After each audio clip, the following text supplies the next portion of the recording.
Hello दोस्तों, नमस्कार। स्वागत है आप सभी का हमारे इस वीडियो में। आज हम लेकर आए हैं इजी नोट्स के कुछ ऑब्जेक्टिव क्वेश्चंस जो कि आपके एग्ज़ाम के लिए बहुत ही इम्पॉर्टेंट हैं। तो सब्जेक्ट है भारत में शिक्षा के वर्तमान मुद्दे, पेपर सेकेंड के ऑब्जेक्टिव क्वेश्चंस हैं। तो ये ढेर सारे ऑब्जेक्टिव क्वेश्चंस हैं, लगभग 400 के एबव क्वेश्चन हैं इसमें। तो आप हमारे साथ बने रहिए और इन्हें पढ़ते रहिए। ये एग्ज़ाम में आने की इनकी 100% संभावना है। चलिए शुरू करते हैं। पहला प्रश्न कुछ इस प्रकार से है, भारत में प्राथमिक शिक्षा का पाठ्यक्रम अत्यधिक संकुचित एवं पुराना है। इसके मुख्य कारण हैं, यह लाभदायक कुशलताओं के विकास पर ध्यान नहीं देता, यह उचित प्रकार की रुचियों, वृत्तियों तथा मान्यताओं पर पर्याप्त ध्यान नहीं देता। ए तथा बी दोनों इसका आंसर हो जाएगा। आंसर हमने पहले से टिक कर रखे हैं जिससे आप इन्हें आसानी से देख सकें। प्राथमिक शिक्षा के पाठ्यक्रम के मुख्य दोष हैं, अत्यधिक संकुचित होना, पुस्तकीय ज्ञान एवं रटंत विद्या पर बल देना, उच्च शिक्षा के प्रतिकूल होना, उपरोक्त सभी। भारत में किस शिक्षा के पाठ्यक्रम का आधार व्यवहारिक न होकर केवल साहित्यिक एवं सैद्धांतिक है? प्राथमिक शिक्षा। प्राथमिक शिक्षा के पाठ्यक्रम के ऊपर सम्मेलन किस वर्ष आयोजित हुआ था? 1960 ईस्वी। वर्ष 1960 में हुए प्राथमिक शिक्षा के पाठ्यक्रम के सम्मेलन में इसमें सुधार करने के उद्देश्य से जो विचार व्यक्त किए गए थे उनमें सर्वाधिक महत्वपूर्ण विचार थे। इसका आंसर आपका उपर्युक्त सभी हो जाएगा। एक अच्छे पाठ्यक्रम के गुण हैं, रचनात्मकता से परिपूर्ण, वास्तविकता से संबंधित, सकारात्मक प्रभाव डालने वाला, उपरोक्त सभी। कोठारी कमीशन ने कक्षा 1 से 4 तक के लिए जिस पाठ्यक्रम को अपनाने का सुझाव दिया था उसमें जोर दिया गया था, उपरोक्त सभी। कोठारी कमीशन ने उच्च प्राथमिक स्तर के लिए पाठ्यक्रम पर जोर दिया था, उपरोक्त सभी।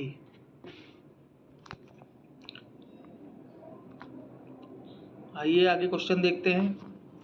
छात्रों के चरित्र को गढ़ने तथा उनमें दूसरे धर्मों के प्रति सम्मान की भावना पैदा करने के उद्देश्य से नैतिकता तथा आध्यात्मिकता की शिक्षा देनी चाहिए। यह कथन संबंधित है कोठारी कमीशन। किस आयोग ने पाठ्यक्रम में नैतिक तथा आध्यात्मिक शिक्षा के लिए 1-2 घंटे नियत करने पर किस प्रकार का सुझाव दिया था? कोठारी कमीशन। प्राचीन काल में शिक्षा का परिचय प्राप्त होता है गुरुकुलों से। प्राचीन काल में विद्या का संस्कार किस उच्चारण से आरंभ होता था? ओम नमः सिद्धम। उपनयन संस्कार की आयु क्या थी? ये सभी अलग अलग धर्म के लोगों का, अलग अलग जाति के धर्म के लोगों का अलग अलग होता था। जैसे ब्राह्मण, क्षत्रिय, वैश्य ऐसे करके अलग अलग था। तो उपनयन संस्कार जो था गुरुकुलों में प्रवेश होने के पहले जो है बच्चों को कराया जाता था। प्राचीन शिक्षा प्रणाली के पाठ्यक्रम में मुख्यतः कौन विषय शामिल थे?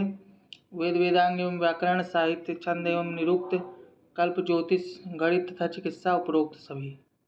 मुस्लिम काल में शिक्षा का मुख्य उद्देश्य था, इसका देखिए धर्म को साधना हो जाएगा। भारत में शिक्षा पद्धति ने किस काल में नवीन दिशा ग्रहण किया? ब्रिटिश काल। प्राथमिक शिक्षा के क्षेत्रों में मुख्यतः किन समस्याओं का सामना करना पड़ता है? उपरोक्त सभी।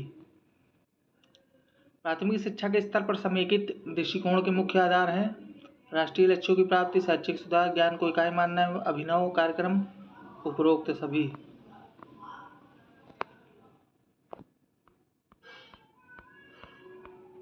आइए नेक्स्ट चैप्टर है आपका भारत में माध्यमिक शिक्षा, शैक्षिक संरचना, लक्ष्य एवं उद्देश्य। माध्यमिक शिक्षा में कितने वर्ष के बालक बालिकाएं शिक्षा प्राप्त करते हैं? 14 से 18 वर्ष। माध्यमिक शिक्षा के अंतर्गत कौन सी कक्षाओं का अध्ययन होता है? 9 से 12 तक। माध्यमिक शिक्षा का वह समय है जो सामान्यतः 12 से 17 वर्ष वर्ग के बालकों के लिए होता है। यह कथन किसका है? कार्टर जी वुड का।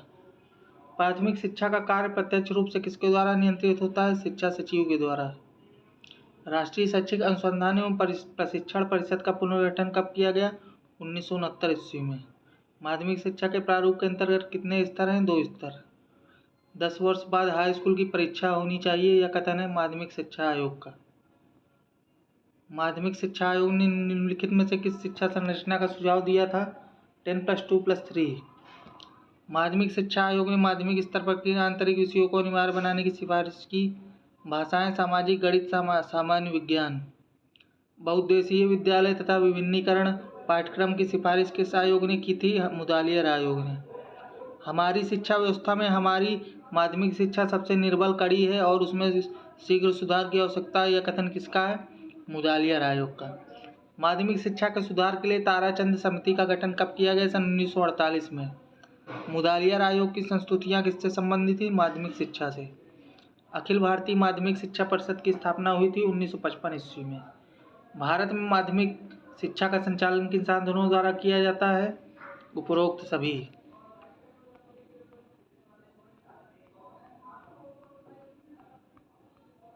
माध्यमिक शिक्षा में कौन से स्तर हैं? निम्न माध्यमिक स्तर कक्षा से 6 से 8 तक 3 वर्षीय, दूसरे में उच्चतर माध्यमिक स्तर 9 से 11वीं तक, उपर्युक्त ए बी दोनों। भारतीय संविधान के अनुसार माध्यमिक शिक्षा किसकी व्यवस्था है? राज्य सरकार की। केंद्रीय सरकार माध्यमिक शिक्षा से संबंधित क्या कार्य करती है? परामर्श देने का कार्य, वित्तीय सहायता देने का कार्य, पथ प्रदर्शन का कार्य, उपरोक्त सभी। केंद्रीय सरकार की वे संस्थाएं कौन सी हैं जो माध्यमिक शिक्षा के क्षेत्र में कार्य कर रही हैं? शैक्षिक एवं व्यावसायिक निर्देशन ब्यूरो, केंद्रीय माध्यमिक शिक्षा परिषद, राष्ट्रीय शिक्षा अनुसंधान एवं प्रशिक्षण परिषद, उपर्युक्त सभी। शैक्षिक एवं व्यावसायिक निर्देशन का क्या कार्य है? निर्देशन की सेवाओं की प्रगति, गैर जागरूकता उत्पन्न करना, व्यावसायिक निर्देशन की सामग्री जुटाना, निर्देशन से संबंधित साहित्य तैयार करना, उपर्युक्त सभी। केंद्रीय विद्यालयों की क्रिया किसने कार्यान्वित की? भारत सरकार ने। केंद्रीय माध्यमिक परिषद कौन सी परीक्षाएं लेता है? अखिल भारतीय उच्चतर माध्यमिक, उच्चतर माध्यमिक 1 वर्षीय कोर्स, उपर्युक्त सभी। राष्ट्रीय शिक्षण अनुसंधान एवं प्रशिक्षण परिषद में कौन से निकाय हैं? उपर्युक्त सभी हो जाएगा इसका। राष्ट्रीय शिक्षण संस्थान कहाँ स्थित है? दिल्ली में। राष्ट्रीय शिक्षण संस्थान कितने विभागों के जरिए कार्य करता है? 6 विभागों के जरिए। वैज्ञानिक शिक्षा विभाग किस निकाय के अंतर्गत आते हैं? राष्ट्रीय शिक्षा संस्थान के। भारत में उच्च शिक्षा शैक्षिक संरचना लक्ष्य एवं उद्देश्य। उच्च शिक्षा के लिए कलकत्ता मदरसा की स्थापना कब हुई? 1781 ईस्वी में। कलकत्ता मदरसा की स्थापना किसने की? वारेन हेस्टिंग ने। कलकत्ता मदरसा में कौन सा पाठ्यक्रम पढ़ाया जाता था? उपर्युक्त ए और बी दोनों। ईस्ट इंडिया कंपनी ने बनारस संस्कृत कॉलेज की स्थापना कब की? 1791 ईस्वी में। फोर्ट विलियम कॉलेज की स्थापना कब की गई? 1800 ईस्वी में। सर्वप्रथम विश्वविद्यालयों की स्थापना का सुझाव किसने दिया? चार्ल्स वुड ने।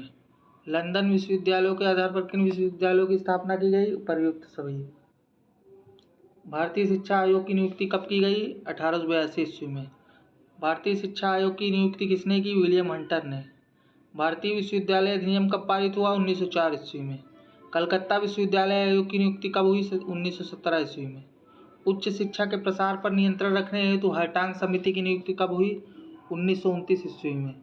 विश्वविद्यालय अनुदान समिति की स्थापना का सुझाव किसने दिया? सर सार्जेंट ने।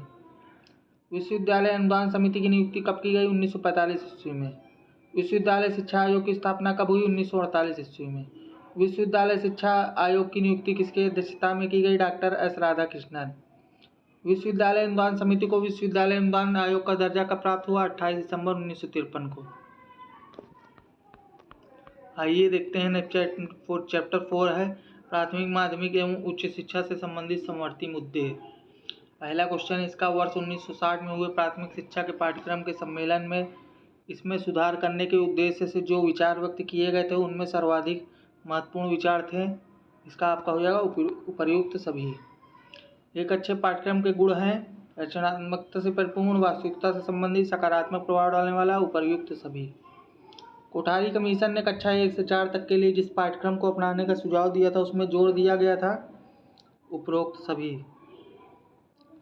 कोठारी कमीशन ने उच्च प्राथमिक स्तर के लिए पाठ्यक्रम पर जोर दिया था, इसका भी आपका उपरोक्त सभी हो जाएगा।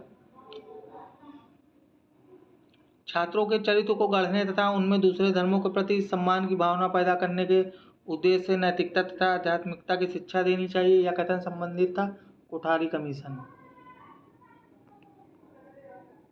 किस आयोग ने पाठ्यक्रम में नैतिक तथा आध्यात्मिक शिक्षा के लिए 1-2 घंटे नियत करने पर किस प्रकार का सुझाव दिया था? कोठारी कमीशन। प्राचीन काल में शिक्षा का परिचय प्राप्त होता है गुरुकुलों से। प्राचीन काल में विद्या का संस्कार किस उच्चारण से होता था? ओम नमः सिद्धम। उपनयन संस्कार की आयु थी ये सभी। प्राचीन शिक्षा प्रणाली के पाठ्यक्रम में मुख्यतः कौन विषय शामिल थे? उपरोक्त सभी। भारतीय स्कूलों में दी जाने वाली शिक्षा में नैतिक सामग्री को समाविष्ट करने के प्रयास किए जाएं, यह कथन है प्रोफेसर हुमायूं कबीर का।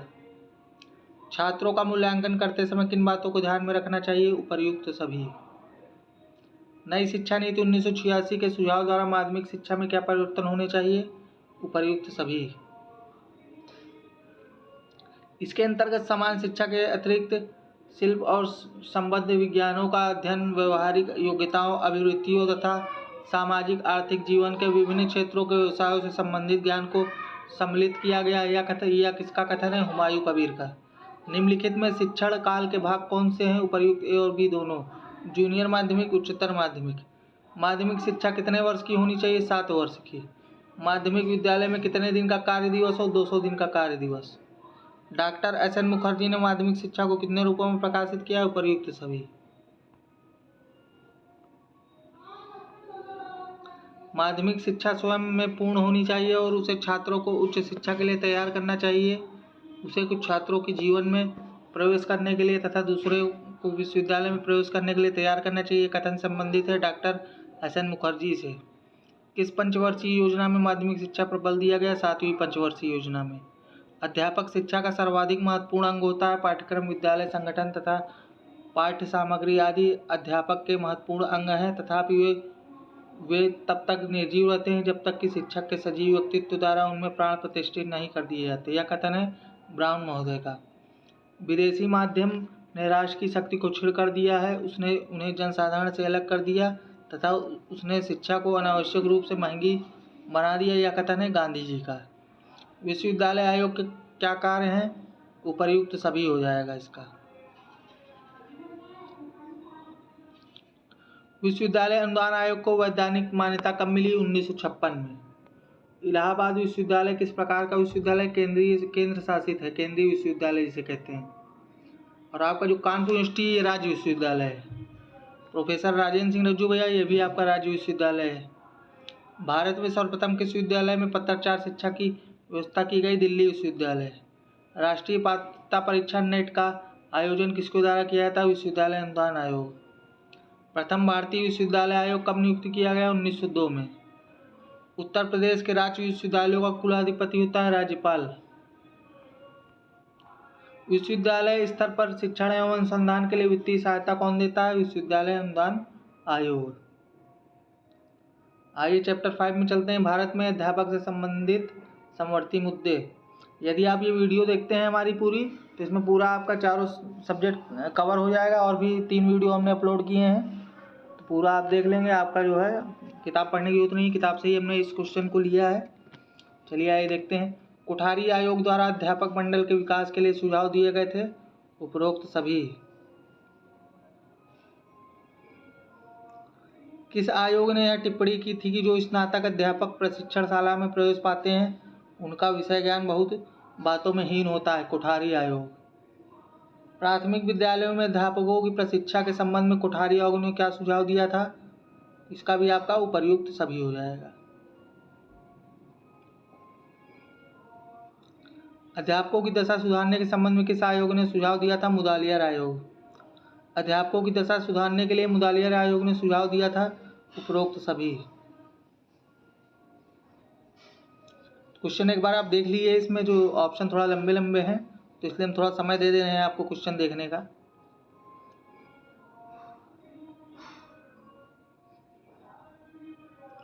अध्यापकों की दशा सुधारने हेतु किस आयोग ने तिलाब योजना को लागू करने का सुझाव दिया? मुदालियर आयोग।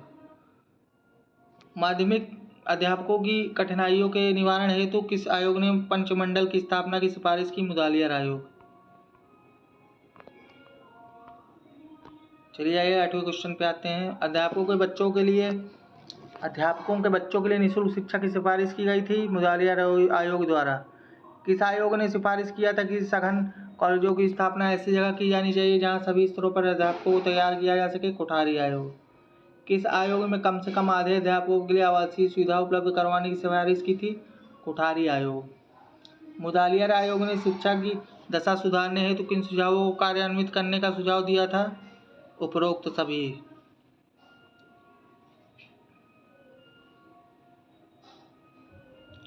किस आयोग ने सेवानिवृत्ति की आयु स्कूलों में 60 वर्ष तथा कॉलेजों में 65 वर्ष करने की सिफारिश को क्रियान्वित करने को कहा था? मुदालियर आयोग। शिक्षा को विश्वविद्यालय के बौद्धिक जीवन के मुख्य प्रवाह में लेना चाहिए, यह कथन संबंधित है कोठारी आयोग से। कोठारी आयोग ने शिक्षक शिक्षा के अलगाव का मुख्य कारण किसे माना? प्रशिक्षण संस्थाओं का संपर्कहीन होना। कोठारी आयोग ने शिक्षक तथा शिक्षा के अलगाव को दूर करने के लिए क्या सुझाव दिए हैं? उपरोक्त सभी। किस आयोग ने सर्वांगपूर्ण महाविद्यालयों की स्थापना पर बल दिया था? कोठारी आयोग ने। आइए चैप्टर 6 में चलते हैं। भारत में दूरस्थ शिक्षा एवं मुक्त शिक्षा से संबंधित नवीन मुद्दे। दूरवर्ती शिक्षा की शुरुआत किस देश में हुई थी? इंग्लैंड में। पत्राचार परामर्श का संबंध किससे? दूरस्थ शिक्षा।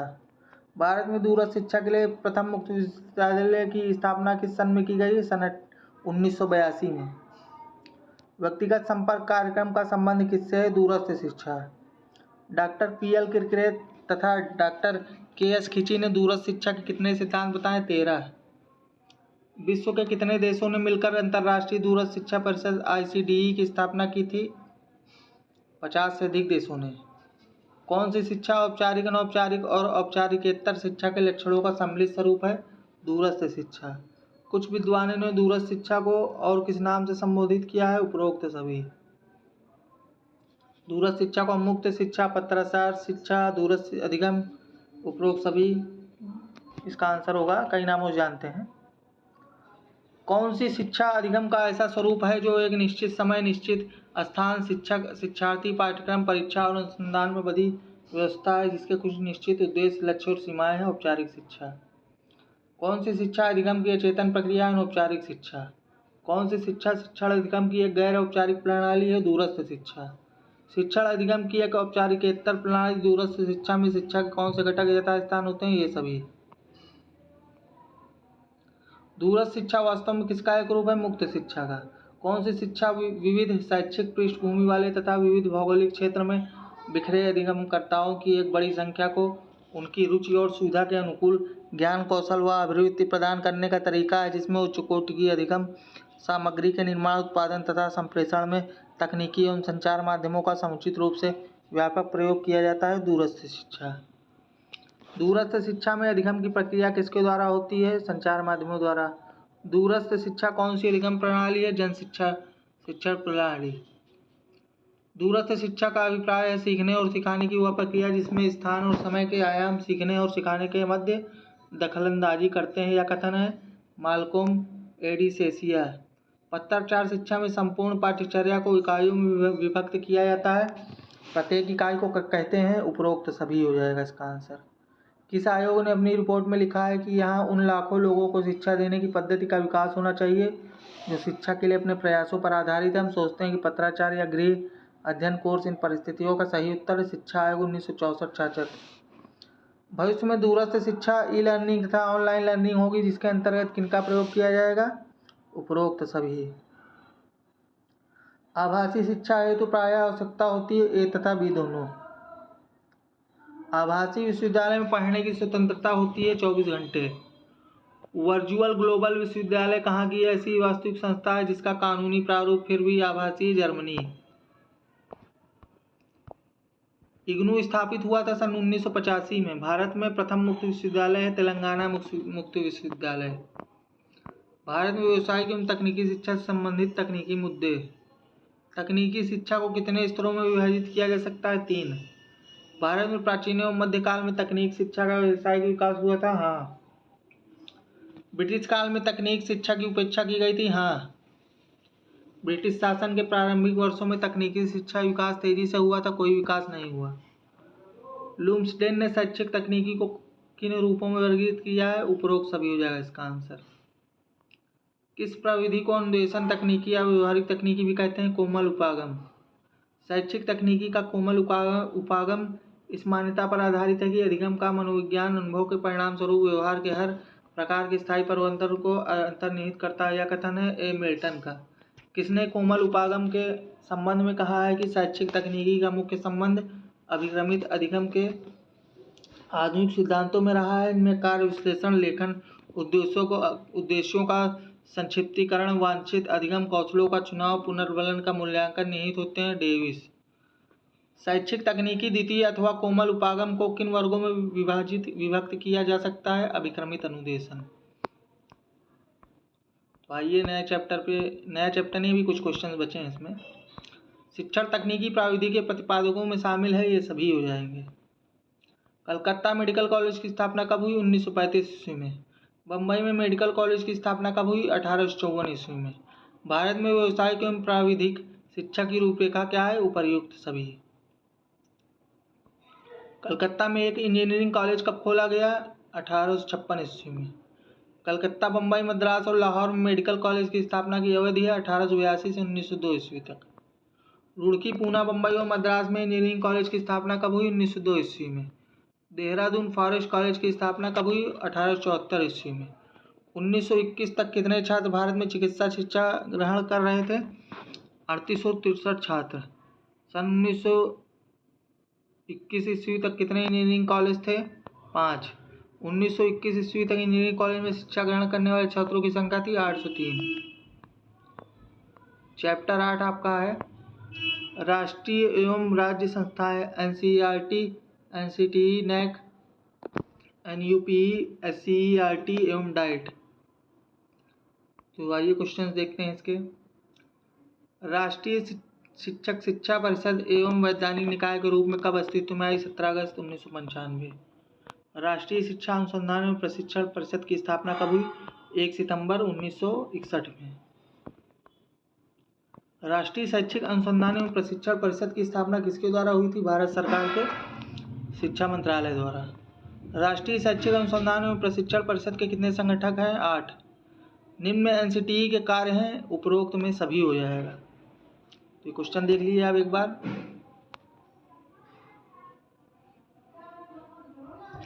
राष्ट्रीय अध्यापक शिक्षा परिषद का मुख्यालय कहाँ है? दिल्ली। एनएएसी का गठन कब हुआ था? 1994। एनएएसी का मुख्यालय कहाँ पर है? बेंगलुरु। एनएएसी संस्थानों को कितनी सीढ़ी पर ग्रेड देता है? 8। एनएएसी का मुख्य एजेंडा है उच्च शिक्षा के संस्थानों को मूल्यांकन एवं मान्यता देना, शिक्षा की गुणवत्ता में सुधार लाना। ए तथा बी दोनों। इसका आंसर हो जाएगा सी। एनसीईआरटी का मुख्यालय कहाँ है? नई दिल्ली। एनसीईआरटी किस प्रकार का संगठन है? स्वायत्त शासी। एनसीईआरटी की स्थापना किस वर्ष हुई थी? 1961 ईस्वी में। निम्न में से किस स्थान की स्थापना स्कूली शिक्षा तथा शिक्षक प्रशिक्षण में गुणात्मक सुधार लाने के लिए की गई थी? एनसीईआरटी। एनसीईआरटी में किसको सदस्यता प्राप्त है? उपर्युक्त सभी। एससीईआरटी का पूर्ण फुल फॉर्म है राज्य शैक्षिक अनुसंधान एवं प्रशिक्षण परिषद। राज्य शैक्षिक अनुसंधान एवं प्रशिक्षण परिषद, जिसे एससीईआरटी बोलते हैं, उसकी स्थापना किस वर्ष की गई थी? 1981 में। एससीईआरटी की स्थापना का मुख्य उद्देश्य क्या था? राज्य में शिक्षा का स्तर को उन्नत बनाना। राज्य शैक्षिक अनुसंधान एवं विकास परिषद के मुख्य भाग हैं, उपरोक्त सभी। राज्य शैक्षिक अनुसंधान एवं प्रशिक्षण परिषद का मुख्यालय किस शहर में है? लखनऊ। राजकीय शैक्षिक तकनीकी संस्थान कहाँ स्थित है? लखनऊ। राज्य शैक्षिक अनुसंधान एवं प्रशिक्षण के क्या उद्देश्य हैं? उपरोक्त सभी। एससीईआरटी के निम्न में से कौन मुख्य भाग हैं? उपरोक्त सभी। राज्य शैक्षिक तकनीकी संस्थान लखनऊ किसका एक विभाग है? राज्य शैक्षिक अनुसंधान एवं प्रशिक्षण परिषद। राज्य शैक्षिक अनुसंधान एवं प्रशिक्षण परिषद के कार्य हैं, उपरोक्त सभी। अनौपचारिक शिक्षा के कार्यक्रमों का आकलन करके इस रिपोर्ट राज्य सरकार को प्रस्तुत करना किस संस्था का एक मुख्य कार्य है? राज्य शैक्षिक अनुसंधान एवं प्रशिक्षण परिषद। राज्य की जनसंख्या शिक्षा तथा पर्यावरण शिक्षा के कार्यक्रमों की प्रगति का अवलोकन करने संबंधी कार्य किस संस्था द्वारा किया जाता है? राज्य शैक्षिक अनुसंधान एवं प्रशिक्षण परिषद।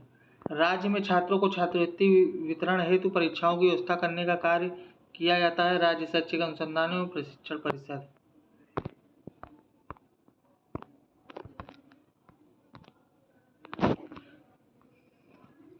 चलिए यहाँ तक हो गया था, आगे चलते हैं। भारत सरकार ने किस वर्ष शिक्षा में चुनौती नीति संबंधी परिप्रेक्ष्य दस्तावेज प्रकाशित किया था अगस्त 1985 में। देश के प्रत्येक जिले में डाइट की संख्या कितनी होती है? मात्र 1। अपने यहाँ प्रयागराज में भी एक डाइट है। जो प्राथमिक शिक्षक की भर्ती होती है वो डाइट में एक होती है, नियुक्ति जिनकी हो जाती है। प्रारंभिक शिक्षा का सार्वभौमिकरण। सार्वभौमिकरण का अर्थ क्या है? इनमें से सभी। शिक्षा के सार्वभौमिकरण का अर्थ है 6 से 14 वर्ष की आयु वर्ग के सभी बच्चों को शिक्षा उपलब्ध कराना। सार्वभौमिक शिक्षा का प्रयास कब से प्रारंभ किया गया? देश के स्वतंत्रोपरांत।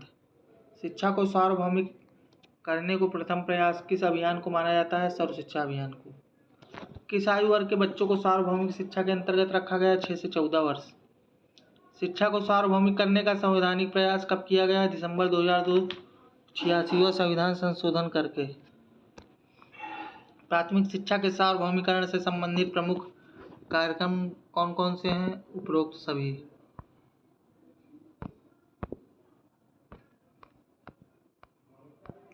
सब पढ़े सब बढ़े किस योजना को बढ़ावा देने के लिए कहा गया है? SSA सर्व शिक्षा अभियान। सर्व शिक्षा अभियान की उपलब्धियां हैं उपरोक्त सभी। ऑपरेशन ब्लैक बोर्ड व मध्याह्न भोजन जैसी योजनाएं किस कार्यक्रम को बढ़ावा देने के लिए लाई गई? शिक्षा के सार्वभौमिकरण के लिए। सर्व शिक्षा अभियान एक निश्चित समयावधि के भीतर प्रारंभिक शिक्षा के सार्वभौमिकरण लक्ष्य को प्राप्त करने के लिए भारत सरकार का महत्वपूर्ण कार्यक्रम है। सर्व शिक्षा अभियान तथा मध्याह्न भोजन योजना जैसे कार्यक्रम क्यों शुरू किए गए? अधिकाधिक बच्चों को साक्षरता की ओर आकृष्ट करने के लिए। राष्ट्रीय बाल भवन जैसी संस्थाएं बच्चों को किस लिए प्रोत्साहित करती हैं? उनकी स्वयं की पसंद के अनुसार सृजनात्मकता क्षमता तथा अपनी पसंद के अनुसार गतिविधियों का परिशीलन करने के लिए। कस्तूरबा गांधी शिक्षा योजना का उद्देश्य क्या है? सभी जिलों में लड़कियों के लिए विद्यालयों की स्थापना करना। शिक्षा केवल आजीविका कमाने का साधन है बल्कि यह विचारों की जन्मस्थली है। यह न केवल नागरिकता का विद्यालय है बल्कि आध्यात्मिक जीवन में प्रवेश का मार्ग है। मनुष्य सत्य की खोज के लिए इसमें प्रशिक्षण लेता है। यह कथन है डॉक्टर राधाकृष्णन। नेक्स्ट क्वेश्चन है शिक्षा का सार्वभौमिकरण किस प्रकार का दृष्टिकोण है? आधुनिकतम। शिक्षा के सार्वभौमिकरण का क्या मुख्य उद्देश्य है? इसका आंसर आपका इनमें से सभी हो जाएगा, सभी पॉजिटिव आंसर हैं। सार्वभौमिक शिक्षा के कितने पक्ष हैं? इनमें से सभी। प्राथमिक शिक्षा के सार्वभौमिकरण की संकल्पना यह स्वीकार करती है जाति धर्म और मत की ओर ध्यान दिए बिना शिक्षा प्रत्येक बालक को देनी चाहिए। राज्य संविधान के लागू किए जाने के समय से 10 वर्ष के अंदर सब बच्चों के लिए जब तक वे 14 वर्ष की आयु पूर्ण नहीं कर लेंगे निःशुल्क एवं अनिवार्य शिक्षा प्रदान करने की चेष्टा करेगा। ये शब्द किसके द्वारा कहे गए हैं? संविधान सभा के द्वारा। नेक्स्ट चैप्टर 10 है हमारा माध्यमिक शिक्षा का व्यवसायीकरण।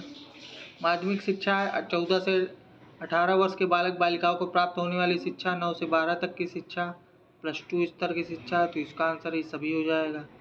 भारतवर्ष के संदर्भ में माध्यमिक शिक्षा का काल है 14 से 18 वर्ष। माध्यमिक शिक्षा का व्यवसायीकरण क्यों आवश्यक है? आर्थिक विकास के लिए, बेरोजगारी की समस्या को दूर करने के लिए, माध्यमिक शिक्षा को आत्मनिर्भर कोर्स बनाने के लिए, ये सभी। व्यावसायिक शिक्षा के क्या उद्देश्य हैं? इसका भी आपका आंसर ये उपरोक्त सभी हो जाएगा। आप अपना ऑप्शन एक बार देख लीजिए। माध्यमिक शिक्षा से मुख्य रूप से संबंधित आयोग है माध्यमिक शिक्षा आयोग। माध्यमिक शिक्षा के व्यवसायीकरण का महत्व है कुशल जनशक्ति का निर्माण करने के लिए, लोकतंत्र को सफल बनाने के लिए, तकनीकी कुशलता और क्षमता के विकास के लिए, उपरोक्त सभी। शिक्षा के व्यवसायीकरण के लिए माध्यमिक स्तर की क्यों सर्वोपरि है? उपरोक्त ए और बी दोनों हो जाएगा। बालक अधिक परिपक्व होते हैं, बालक में चेतना विकसित होने लगती है। देखिए दोनों आंसर पॉजिटिव हैं तो इसका आंसर सी हो जाएगा।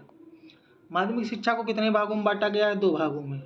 राष्ट्र का विकास किस बात पर निर्भर है? पढ़े लिखे लोगों पर। शिक्षा के व्यवसायीकरण द्वारा किस प्रकार के समाज की रचना की जा सकती है? एकीकृत तथा समतापूर्ण समाज। व्यवसायीकरण के माध्यम से हम शिक्षा को किससे जोड़ सकते हैं? उत्पादन से। शिक्षा के साथ उत्पादन जोड़ने के लिए किसकी आवश्यकता होती है? शिक्षा और संस्कृति के मूल अंग के रूप में विज्ञान, सामान्य शिक्षा के अभिन्न अंग के रूप में कार्य अनुभव, उद्योग कृषि व्यापार की आवश्यकताओं की पूर्ति के लिए शिक्षा का व्यवसायीकरण, उच्च स्तर पर कृषि विज्ञान शिक्षा अनुसंधान की, उपरोक्त सभी आंसर हो जाएगा इसका। माध्यमिक शिक्षा के व्यवसायीकरण के लिए आयोग ने जो कल्पना की थी उसके अनुसार आठ आठ में 10 तथा 20% छात्रों को व्यावसायिक शिक्षा प्राप्त हो। कक्षा 11 में 50% छात्रों को व्यावसायिक शिक्षा प्रदान की जाए। उपरोक्त ए बी दोनों इसका आंसर हो जाएगा, आंसर सी। चलिए नेक्स्ट क्वेश्चन देखते हैं। शिक्षा आयोग ने माध्यमिक शिक्षा के व्यावसायीकरण का दायित्व किसे सौंपा? संघ सरकार। हम कार्यानुभव को विद्यालय, घर, कार्यालय, खेल, फैक्ट्री या किसी अन्य उत्पादक कार्य में सहयोग देने के रूप में परिभाषित करते हैं। किसने कहा? शिक्षा आयोग। आयोग ने शिक्षा निम्नलिखित स्तर पर कार्यानुभव लागू करने की बात कही है सभी में। कार्यानुभव का आधार है ए और बी दोनों, विद्यार्जन, धनार्जन। व्यवसायीकरण के उपयोग से होने वाली उपलब्धियां हैं, इसका भी आंसर आपका उपरोक्त सभी हो जाएगा। ये ऑप्शन देख लेते हैं। रोजगार एवं शिक्षा का सीधा संबंध हो जाएगा। व्यक्ति जीवन यापन के लिए आत्मनिर्भर होगा। देश की आर्थिक स्थिति सुधरेगी। जनशक्ति योग्य एवं कुशल होगी। इसका आंसर आपका ई हो जाएगा, उपरोक्त सभी। आचार्य राममूर्ति ने माध्यमिक शिक्षा के व्यवसायीकरण के बारे में निम्न सुझाव दिए हैं। छात्रों को व्यावसायिक विषयों में से अपनी रुचि का विषय चुनने की छूट हो।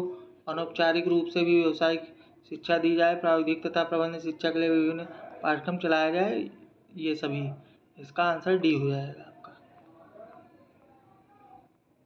राष्ट्रीय समिति ने मांग के आधार पर किस प्रकार के विषयों को प्राथमिकता देने की सिफारिश की? सेक्रेटरियल प्रशिक्षण, कैटरिंग, तकनीकी, बागवानी, कृषि, व्यापार एवं वाणिज्य के सिद्धांत एवं अभ्यास, फल संरक्षण, पौष्टिक आहार एवं भोजन बनाना, मेंटेनेंस एवं मैकेनिक का कोर्स, चिकित्सालय और प्रयोगशाला, तकनीकी ड्रेस बनाना। उपरोक्त सभी इसका आंसर हो जाएगा। आइए चैप्टर 11 में चलते हैं। शिक्षा का निजीकरण और वाणिज्यीकरण। उद्योगों के निजीकरण का अभिप्राय है सार्वजनिक क्षेत्र को निजी क्षेत्र के लिए खोल देना। निजीकरण से वृद्धि होती है निजी क्षेत्र की भूमिका में, निजी क्षेत्र के महत्व में। ए और बी दोनों इसका आंसर हो जाएगा, आंसर सी सही है। सार्वजनिक उद्योगों को निजी क्षेत्र का हस्तांतरित करना कहलाता है निजीकरण। संकुचित अर्थ में निजीकरण से अभिप्राय है सार्वजनिक उद्यमों का निजी स्वामित्व। विस्तृत अर्थ में निजीकरण का अर्थ है सार्वजनिक क्षेत्र के स्वामित्व का निजी व्यक्तियों द्वारा प्रबंध तथा नियंत्रण किया जाना। निजीकरण वह समान प्रक्रिया है जिसके द्वारा निजी क्षेत्र सरकारी उद्यम का मालिक बन जाता है या उसका प्रबंध करता है। यह परिभाषा दी गई है बारबराली तथा जॉन नील्स के अनुसार।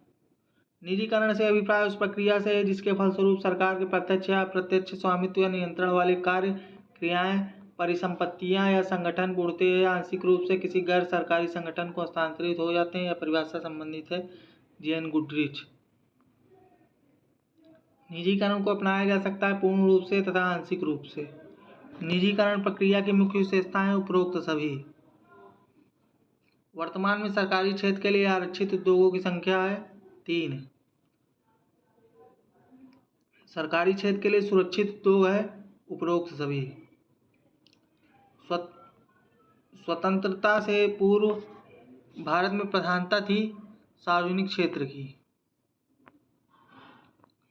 सरकार ने सार्वजनिक उद्यमों के शेयरों का विनिवेश करने के लिए रंगराजन समिति का गठन किया 1992 में। भारत में शिक्षा के निजीकरण के मुख्य कारण क्या है? उपरोक्त सभी हो जाएगा इसका आंसर। निजीकरण का मुख्य उद्देश्य क्या है? लोगों की कार्यक्षमता तथा प्रतिस्पर्धा को बढ़ाना, लाभ की बढ़ोतरी करना, उद्योगों की कार्यक्षमता में सुधार करना। उपरोक्त सभी।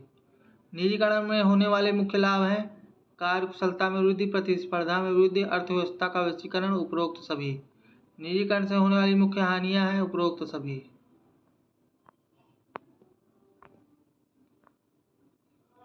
चैप्टर 12 में आते हैं। परीक्षा सुधार एवं शैक्षिक स्तर में गिरावट। शिक्षा का मुख्य उद्देश्य है बालक का सर्वांगीण विकास करना। बालक का सर्वांगीण विकास प्रकट होता है उसके व्यवहार से। मूल्यांकन एक प्रक्रिया है निरंतर चलने वाली। परीक्षा सुधार आवश्यक है समाज की बदलती आवश्यकताओं के कारण, विचारधाराओं में बदलाव के कारण, A+B दोनों के कारण। समाज की बदलती आवश्यकताओं, विचारधारा तथा शिक्षा में सामंजस्य स्थापित करने के लिए। तो इसका आंसर डी जो है सही हो जाएगा चौथे का। 5वां क्वेश्चन देखते हैं। परीक्षा सुधार की आवश्यकता को जन्म देने वाले मुख्य कारण है समाज की बदलती आवश्यकताएं, प्रतिभा विकास के लिए, छात्रों के वास्तविक ज्ञान के मूल्यांकन के लिए। उपरोक्त सभी इसका सही आंसर हो जाएगा। राष्ट्रीय शिक्षा नीति 1986 में परीक्षा में सुधार हेतु क्या सुझाव दिए गए हैं? अवसर तथा आत्मपरकता के अतिशय तत्व को समाप्त करना, कंठस्थीकरण को प्रोत्साहित करना, सतत एवं व्यापक मूल्यांकन पर जोर, उपरोक्त सभी इसका आंसर हो जाएगा। राष्ट्रीय शिक्षा नीति 1986 में परीक्षा सुधार हेतु किन बातों पर जोर दिया गया? उपरोक्त सभी पर। परीक्षा संचालन में सुधार, शिक्षकों, छात्रों तथा अभिभावकों के द्वारा मूल्यांकन प्रक्रिया का कारगर उपयोग, शैक्षिक सामग्री तथा प्रक्रिया विधि में सहगामी परिवर्तनों को लागू करना, उपरोक्त सभी इसका आंसर हो जाएगा। राष्ट्रीय शिक्षा नीति के कार्यान्वयन के लिए किस वर्ष कार्यान्वयन कार्यक्रम तैयार किया गया था? 1992 में। परीक्षा सुधार के लिए राष्ट्रीय फ्रेमवर्क तैयार करने वाली अंतर संस्थानिक समिति में किन संस्थाओं के प्रतिनिधियों को शामिल किया गया था? उपरोक्त सभी। राष्ट्रीय परीक्षा सुधार फ्रेमवर्क में शामिल किए जाने वाले मुख्य बिंदु हैं, ये सभी हो जाएंगे आपके। 1992 की परीक्षा सुधार कार्य योजना के मुख्य अंश थे प्रारंभिक स्तर, माध्यमिक स्तर, सभी स्तरों के लिए एक समान कार्य नीतियाँ, उपरोक्त सभी। लिखित परीक्षाओं में सुधार के अंतर्गत आती हैं प्रश्नों तथा उनकी रचना में सुधार, प्रश्न पत्रों में सुधार, अंकन विधि में सुधार, उपरोक्त सभी इसका सही आंसर हो जाएगा। मौखिक परीक्षाओं में सुधार हेतु किन बातों पर ध्यान देना आवश्यक है? मौखिक अभिव्यक्ति द्वारा मापी जा सकने वाली योग्यता तथा विषय वस्तु की पहचान, उक्त योग्यताओं के मापन हेतु मौखिक परीक्षा का एक व्यापक कार्यक्रम तैयार करना, मौखिक परीक्षा में वस्तुनिष्ठता सुनिश्चित करना, उपरोक्त सभी इसका सही आंसर हो जाएगा। सतत आंतरिक मूल्यांकन किन सिद्धांतों पर आधारित है?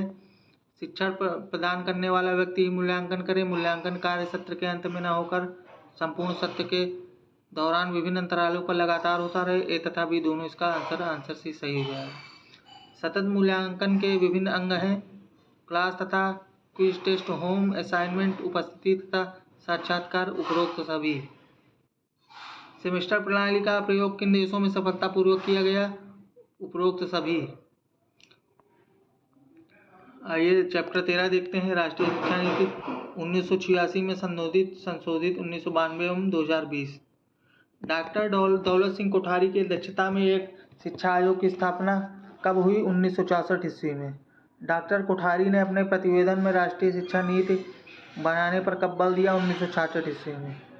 अनिवार्य तथा निःशुल्क शिक्षा का प्रावधान संविधान के किस अनुच्छेद में रखा गया? अनुच्छेद 45 में।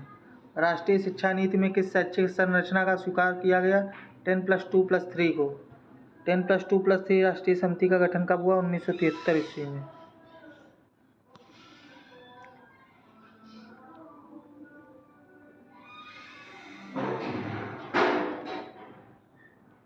उन्नीस की परीक्षा सुधार कार्य योजना के मुख्य अंश थे, उपरोक्त सभी हो जाएगा। प्रारंभिक स्तर, माध्यमिक स्तर, सभी स्तरों के लिए एक समान कार्य नीति, उपरोक्त सभी। लिखित परीक्षाओं में सुधार के अंतर्गत आती है प्रश्न तथा उनकी संरचना में सुधार, प्रश्न पत्रों में सुधार, अंकन विधि में सुधार, उपरोक्त सभी। मौखिक परीक्षाओं में सुधार हेतु किन बातों पर ध्यान देना आवश्यक है? मौखिक अभिव्यक्ति द्वारा मापी जा सकने वाली योग्यता तथा विषय वस्तु की पहचान, उक्त योग्यताओं के मापन हेतु मौखिक परीक्षा का एक व्यापक कार्यक्रम तैयार करना, मौखिक परीक्षा में वस्तुनिष्ठता सुनिश्चित करना, उपरोक्त सभी इसका सही आंसर हो जाएगा। सतत आंतरिक मूल्यांकन के सिद्धांतों पर आधारित है।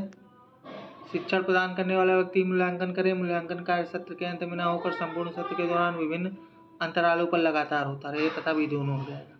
सतत मूल्यांकन के विभिन्न अंग हैं क्लास तथा क्विज टेस्ट, होम असाइनमेंट, उपस्थिति तथा साक्षात्कार, उपरोक्त सभी। सेमेस्टर प्रणाली का प्रयोग किस देश में सर्वप्रथम किया गया? इन तीनों में किया गया। बाकी के 2 क्वेश्चन हमने बता दिए थे ये वाले। आइए आगे चलते हैं।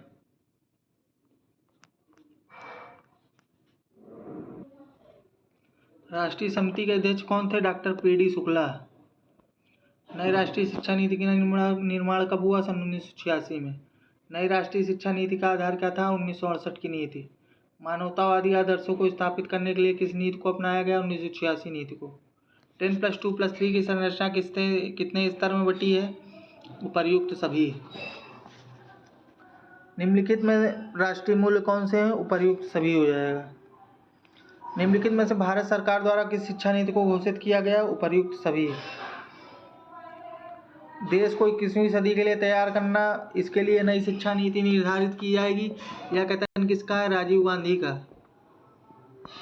राष्ट्रीय शिक्षा नीति 1986 में कितने भाग हैं? 12 भाग। राष्ट्रीय शिक्षा नीति 1986 के क्रियान्वयन हेतु सरकार ने कितने कार्यदल गठित किए? 23 कार्यदल। राष्ट्रीय शिक्षा नीति 1986 के कार्यदल में निम्नलिखित में से कौन शामिल थे? उपर्युक्त सभी।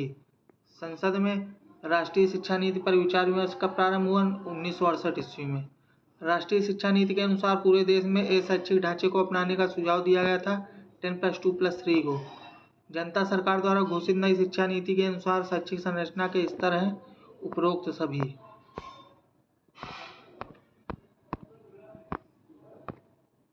नई राष्ट्रीय शिक्षा नीति 1986 के अंतर्गत शिक्षा के अनिवार्य तथा निःशुल्क बनाने के लिए कौन सी योजना निर्मित की गई? Operation black board. भारत में पहली राष्ट्रीय शिक्षा नीति की घोषणा किस वर्ष की गई थी? 1968। निम्न में से किसके द्वारा भारत देश में सन 1968 में पहली शिक्षा नीति शुरू की गई थी? इंदिरा गांधी। भारत में दूसरी राष्ट्रीय शिक्षा नीति की घोषणा किस वर्ष की गई? 1986। भारत में नई शिक्षा नीति 2020 की घोषणा कितने वर्षों के बाद की गई? 34। निम्न में से कौन नई शिक्षा नीति 2020 की मसौदा समिति के अध्यक्ष थे? डॉक्टर कृष्णस्वामी कस्तूरीरंगन। नई शिक्षा नीति 2020 से अब प्रथम से 5वीं कक्षा तक की शिक्षा किस भाषा में अनिवार्य कर दी गई है? मातृभाषा। नई शिक्षा नीति एनईपी 2020 में शिक्षा पर सकल घरेलू उत्पाद का कितना खर्च आएगा? 4.43%। इसमें कुछ क्वेश्चन रह गए थे अभी, ये देखिए। निम्न में से कुछ नई शिक्षा नीति 2020 के मसौदा समिति के अध्यक्ष हैं डॉक्टर कृष्णस्वामी कस्तूरीरंगन। नई शिक्षा नीति 2020 में अब प्रथम से 5वीं कक्षा तक की शिक्षा किस भाषा में अनिवार्य कर दी गई? मातृभाषा। नई शिक्षा नीति 2020 में शिक्षा पर सकल घरेलू उत्पाद का कितना खर्च जाएगा? 4.43। नई शिक्षा नीति एनईपी 2020 के अनुसार वर्तमान 10+2 शैक्षिक मॉडल को एक नए शैक्षिक पाठ्यक्रम प्रणाली के आधार पर विभाजित करने की बात कही गई है। वह नई शैक्षिक पाठ्यक्रम प्रणाली निम्न में से क्या है? 5+3+3+4। नई शिक्षा नीति एनईपी 2020 में एमएचआरडी द्वारा नेशनल रिसर्च फाउंडेशन की स्थापना की गई है। आंसर सी इसका सही हो जाएगा 29 का। नई शिक्षा नीति 2020 को लागू करने वाला भारत का पहला राज्य है कर्नाटक। चलिए आगे देखते हैं। तो चैप्टर 14 है डेलर्स रिपोर्ट। डेलर्स आयोग की नियुक्ति हुई 1993। डेलर्स आयोग की नियुक्ति किसने की? यूनेस्को ने। यूनेस्को का आशय है United Nations education scientific and culture. Delors आयोग है international commission on education for 21st century. Delors आयोग में कितने सदस्य थे? 14। डेलर्स आयोग के सदस्यों में भारत का प्रतिनिधित्व किया डॉक्टर कर्ण सिंह ने। डेलर्स आयोग की रिपोर्ट प्रकाशित हुई सीखना आंतरिक खजाना। डेलर्स आयोग रिपोर्ट कब प्रकाशित हुई? 1996 में। डेलर्स आयोग के अध्यक्ष थे जैक्स डेलर्स। जैक्स डेलर्स ने यूनेस्को द्वारा नियुक्त अंतर्राष्ट्रीय आयोग में किसका प्रतिनिधित्व किया? फ्रांस का। 21वीं शताब्दी में डेलर्स के अनुसार कितने स्तंभ होंगे? 4। मानव की संपूर्णता का प्रकटीकरण शिक्षा है या कथन है? विवेकानंद का।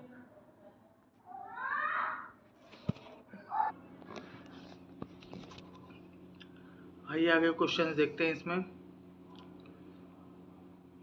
कहाँ तक हो गया था? डेलर्स आयोग की रिपोर्ट प्रकाशित हुई है। चलिए फिर से एक बार शुरू करते हैं। डेलर्स रिपोर्ट चैप्टर 14। डेलर्स आयोग की नियुक्ति हुई 1993।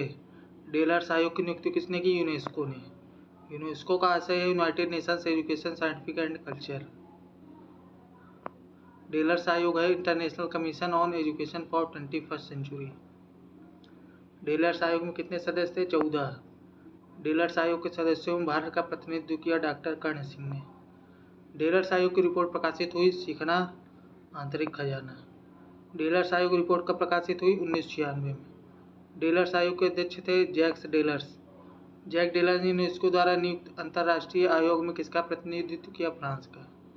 21वीं शताब्दी में डेलर्स के अनुसार कितने स्तंभ होंगे? 4। मानव की संपूर्णता का प्रकटीकरण शिक्षा है या कथन है? विवेकानंद का। जीवन भर सीखना डेलर्स के किस अध्याय में है? अध्याय 5। डेलर्स के अनुसार किसकी शिक्षा को अनिवार्य करना चाहिए? ए व बी दोनों। समान ज्ञान शिक्षा, मातृभाषा शिक्षा। आंसर सी हो जाएगा। ये आगे क्वेश्चन देखते हैं। कराना सीखना बल देता है कौशल क्षमता उच्च स्तरीय कौशल। इसमें बी और सी दोनों अर्थात आंसर ऑप्शन डी हो जाएगा। शिक्षा का प्रमुख कार्य है ए बी दोनों, शिक्षण कार्य, जागरूकता लाना। आंसर सी हो जाएगा। बनना सिखाना सीखने की संकल्पना दी है 1972। शिक्षा का अर्थ आत्म साक्षात्कार है, यह कथन है शंकराचार्य का। 21वीं शताब्दी के शिक्षा के उद्देश्य हैं ए और बी दोनों। 20वीं शताब्दी की प्रगति का लाभ मिले, ज्ञानता, निर्दयता तथा युद्ध की भयंकरता कम हो। ए तथा बी दोनों, ऑप्शन सी हो जाएगा। यूनेस्को की 1972 की रिपोर्ट में अगर एगर फोरा व साक्षियों ने किस विषय पर चिंता व्यक्त की, अमानवीकरण है। शिक्षा का अधिकार अधिनियम 2009। भारतीय संविधान की प्रस्तावना किन भावनाओं पर आधारित है, ये सभी। न्याय, स्वतंत्रता एवं समानता, भ्रातृत्व, ये सभी। भारत के मूल संविधान में शिक्षा को मूलतः किसका एक विषय माना गया है, राज्य विषय का। भारतीय संविधान के किस संविधान संशोधन के माध्यम से शिक्षा को समवर्ती सूची में डाला गया है, संविधान संशोधन 1976। संविधान संशोधन 1976 के द्वारा शिक्षा नामक विषय को किस सूची में डाला गया है, समवर्ती सूची। समवर्ती सूची में उल्लिखित विषयों पर किसे विधायन करने की शक्ति प्राप्त है, केंद्र तथा राज्य सरकार दोनों को।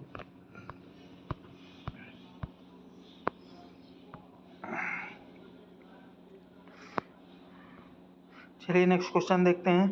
संघ सूची में उल्लिखित विषयों पर किसे कानून बनाने का अधिकार संविधान द्वारा प्राप्त है, संघ या केंद्र। राज्य सूची के अंतर्गत सम्मिलित विषयों पर किसे विधायन का अधिकार है, राज्य विधानमंडल को। भारत के विकास के लिए संविधान में सामाजिक लक्ष्यों के भाईचारे तथा राष्ट्र की एकता और अखंडता को प्रोत्साहित करते हैं, ये का उल्लेख किया है, वह किन पर आधारित है, ये सभी।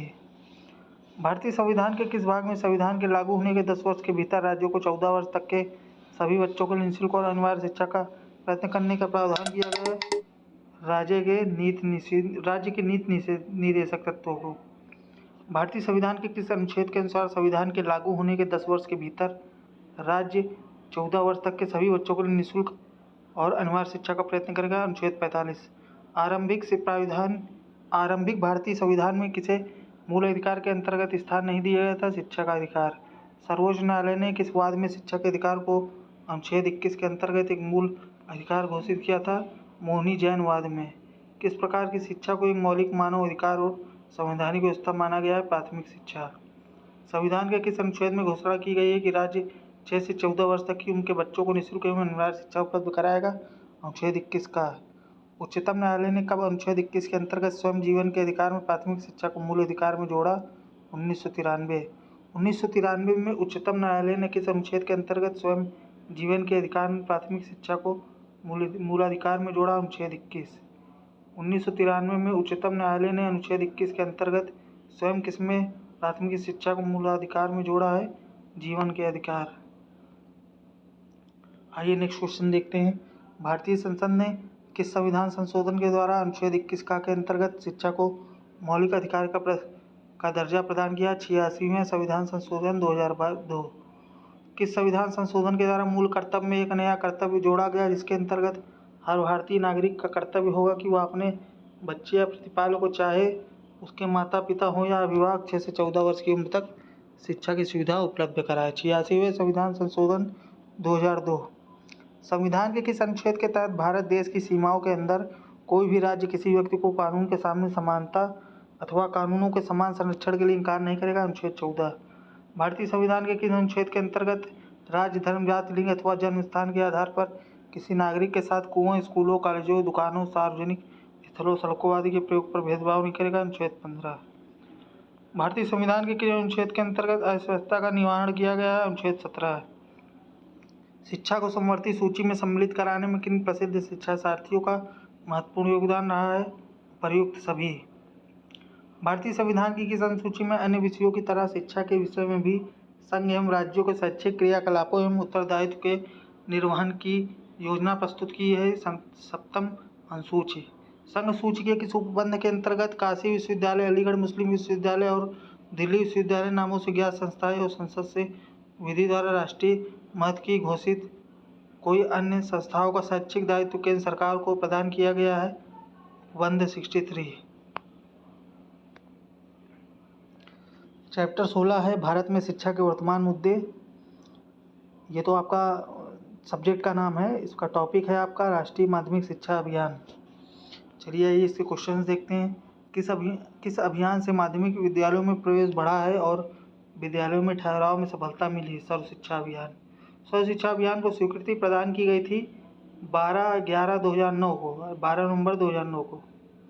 सर्व शिक्षा अभियान को किस संस्था द्वारा स्वीकृति प्रदान की गई थी? प्रोजेक्ट बोर्ड द्वारा। सर्व शिक्षा अभियान में शामिल किया गया है उच्चतर माध्यमिक शिक्षा को। सर्व शिक्षा अभियान के दूसरे चरण को किसकी पूर्ति के लिए आरंभ किया गया है? इसका आंसर आपका उपर्युक्त सभी हो जाएगा। सर्व शिक्षा अभियान के दूसरे चरण को जिन आवश्यकताओं की पूर्ति के लिए प्रारंभ किया गया है उनमें सम्मिलित है, इसमें भी आपका उपर्युक्त सभी हो जाएगा। किस अभियान को सुचारू रूप से चलाने के लिए पूरे देश में एक ही योजना बनाई गई है? सर्व शिक्षा अभियान। किस अभियान के तहत गाँव में पढ़ाने वाले अध्यापकों के 300 रुपये प्रति माह प्रोत्साहन राशि देने का प्रावधान किया गया? सर्व शिक्षा अभियान। सर्व शिक्षा अभियान के दूसरे चरण की सफलता से प्रभावित होकर सर्व शिक्षा अभियान का तीसरा चरण प्रारंभ किया गया है अधिक विकासशील राज्यों में, पिछड़े राज्यों में, तथा भी दोनों। ऑप्शन सी सही हो जाएगा। सर्व शिक्षा अभियान में आने वाले राज्यों में कितने अधिकारियों की नियुक्ति की व्यवस्था की है? 35। सर्व शिक्षा अभियान में कुल कितने करोड़ रुपए खर्च करने का प्रावधान है? 652.70 करोड़ रुपए। सर्व शिक्षा अभियान के तीसरे चरण में मुख्य ध्यान किन बिंदुओं पर दिया गया है? इसका भी आपका उपरोक्त सभी हो जाएगा। क्वेश्चन एक बार आप ध्यानपूर्वक देख लीजिए। योजना बोर्ड ने शिक्षा के क्षेत्र में पिछड़े तथा अग्रणी कुल कितने राज्यों में नए सर्व शिक्षा अभियान को स्वीकृति दी है? 7। निम्न में से कौन शिक्षा के क्षेत्र में विकसित राज्य है? उपरोक्त सभी। निम्न के शिक्षा के क्षेत्र में अविकसित राज्य है? उपरोक्त सभी। सर्व शिक्षा अभियान के अंतर्गत 7 विकसित राज्यों के लिए किन विषयों पर ध्यान आकर्षित किया गया है? इसका भी आपका पाठ्यक्रम में सुधार, विद्यालय व्यवस्था में सुधार, परीक्षा प्रणाली में सुधार, कक्षों में सुधारात्मक परिवर्तन। इसका भी आंसर आपका उपरोक्त सभी हो जाएगा। योजना बोर्ड ने सर्व शिक्षा अभियान संचालन निर्देश हेतु निर्देश दिए हैं, इसका भी आपका उपरोक्त सभी हो जाएगा। 2009 में राज्य सरकार तथा स्थानीय स्वशासन की भागीदारी में आरंभ में कौन मौजूदा चारों योजनाओं का अधिकतम संस्करण है? RMSA। तो ये हमारा यहाँ से क्वेश्चन जो ख़त्म हो गया है। यदि और कोई जानकारी आपको चाहिए या अतिरिक्त कोई और नोट्स चाहिए तो नीचे कमेंट बॉक्स में कमेंट करें या हमारे नंबर पर संपर्क करें। तो गाइस, ये हमारा वीडियो आपको कैसा लगा? यदि आप लाइक सब्सक्राइब करेंगे तो हमारा आत्मविश्वास और बढ़ेगा और हम इसी प्रकार के वीडियो लेके आएंगे। तो गाइस, मिलते हैं नेक्स्ट वीडियो में। तब तक नमस्कार, जय हिंद, जय भारत।